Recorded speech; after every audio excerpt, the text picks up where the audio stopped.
In this video, we're going to be talking about conservation of angular momentum, but with non-collision scenarios. And there's no real analog like we did in Unit 4, like the collision-based ones. This is what happens when the rotational inertia changes, but there's still conservation of angular momentum.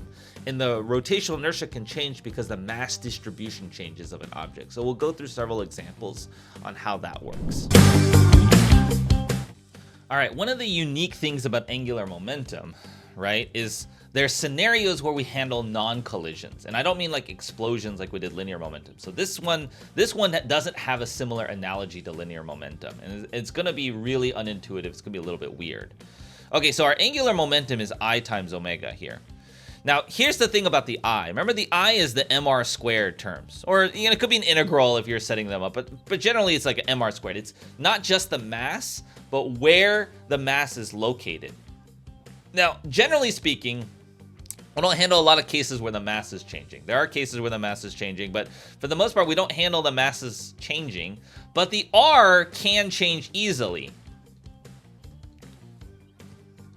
And so there's a few analogies and a few examples, but I like this video demonstration that someone has here that we can take a look at. So here's a video. It's a professor, I think it's Ohio State or something like that. He's holding hammers out far away, and he's spinning. And this is pretty large masses. So what happens, he's going to bring the mass inside. So he's going to reduce the R. He's reducing his rotational inertia, and he's going to spin faster. Okay, and then what happens is then he's going to bring his arms out again, and he'll slow down. There are no external things here. He spins faster, he slows down. He spins faster, he slows down. Simply not because anything is really happening externally. There's no external torque. The angular impulse is zero. But because he's reducing, so the key principle here is the angular impulse is zero, or for those of you doing physics C, this angular impulse is zero. That implies the change in angular momentum is zero. But he's reducing, when he brings his arms in, he's reducing his rotational inertia, which means if this doesn't change, then his omega has to increase. He has to spin faster to compensate for that. Okay, and there's several examples. Like if you've ever seen a diver, someone diving like into the swimming pool, like an Olympic diver or just those diving events, what they do is, in order to spin, is they jump up and they tuck their body in really tight. Why would you tuck your body in really tight? It's because you want all of the mass closer to where you're rotating around, your center of mass. And by doing so, you reduce your rotational inertia, which means because when you're in the air, there's no external torques happening on you, right? Then you tucking in your body is going to allow you to spin faster. And then right before they enter the water, they straighten out their body, right? They extend their rotational, and like they increase their rotational inertia to slow down their spin rate. Figure skaters do this exact same trick. You ever seen an ice figure skater? Like they're spinning around, and what they'll do is they'll hold their legs out at first, and then they'll bring their legs in, they'll bring their arms in closer to their center of body, their axes. And that way, by reducing their rotational inertia, they'll spin faster and faster and faster. They're not pushing more. They're not creating external torque. They're just simply changing their rotational inertia so that as it reduces, the overall angular momentum has to be conserved, so their angular speed goes up. Okay, so that's the idea. There's no similar analogy for linear momentum for this, so this is unusual, but it's the same principle. If there is no external torque on the system, then the angular momentum cannot change. We still do angular momentum before and after, but now we focus on the fact that the I might not be the same amount before and after the interaction. So let's take a look at this. 3 children are riding at the edge of a merry-go-round, 100 kilograms. Okay, so we have child 1, 100 kilograms. Let's see, that's 1.6 meter radius. Oh, actually, sorry, the child doesn't have 100 kilograms. Just the thing itself has 100 kilograms. And the radius is, we'll just call it R, which is 1.6 meters. Okay. The children have masses of 22 kilograms. We'll put one at 28 kilograms and 33 kilograms. If the child who has a mass of 28 kilograms moves to the center of the merry-go-round, what is the new angular velocity? The rotational inertia of the merry-go-round is given by 1F mr squared, and the rotational inertia of each child is mr squared. Okay, So let's take a look at this. There's no extra, so it's spinning around. All right. Let's see. We didn't give us speed. Let's see. Moves to the center. What is the new angular velocity? Oh, it's 20 RPM. 20 revolutions per minute. Well, we're going to convert that to radians per second, but we'll take care of that. So what's the main principle here is the 28 kilogram child is going to then move towards the center here.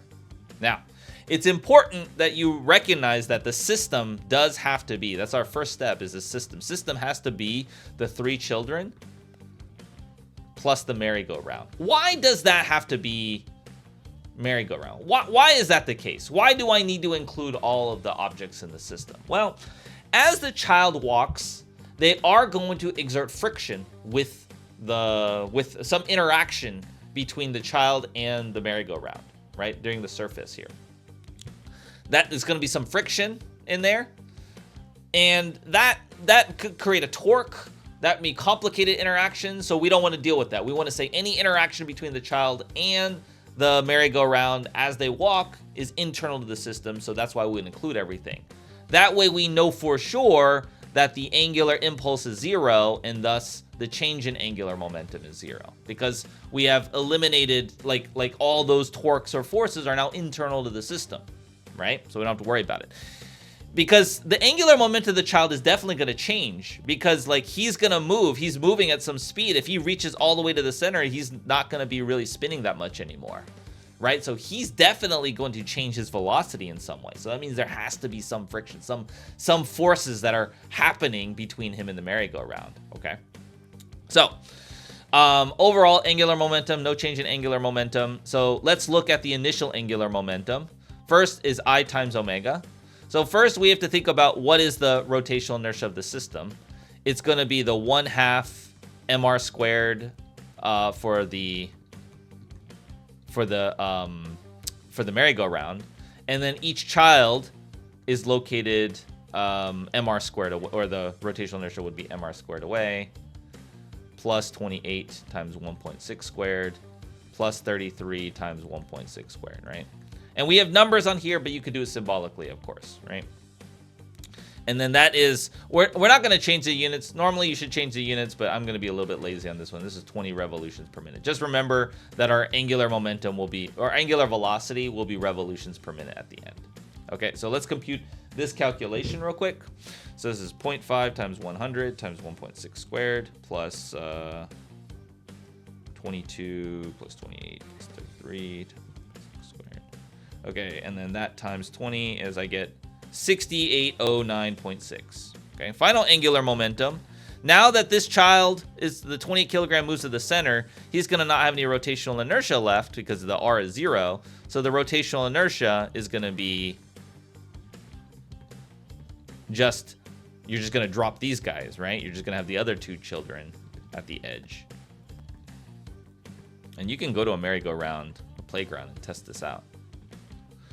Right? And so then this is going to be 0.5 times 100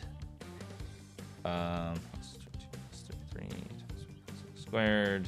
It's going to be 268.8 times omega f. And by conservation of angular momentum, that's that. And so the omega f is 6809.6. I'm so used to do it symbolically. Okay, so 25.3 revolutions per minute. Because we didn't convert the units, it's still in revolutions per minute here. Okay, so it goes faster. We've reduced the rotational inertia, so we're going to spin faster because overall the I omega, the I went down, so the omega has to go up because the angular momentum is conserved. There's no external torque on the system. All right, so that's the idea for that one. If you found this video helpful, come check out our school community. It's got an amazing bunch of features. It's got extra videos, corrected videos, better than the ones that I have errors on YouTube. It's got multiple choice free response questions. I hold live Q&A sessions and go through more problems and I answer students' questions, help with schoolwork, all kinds of things. If you want to check it out, look in the description below or check out the website and find us in the school community. You get a 7-day free trial to give it a shot, just to check it out, see what it's like, come join some calls, and honestly, come learn AP Physics 1 even faster with us.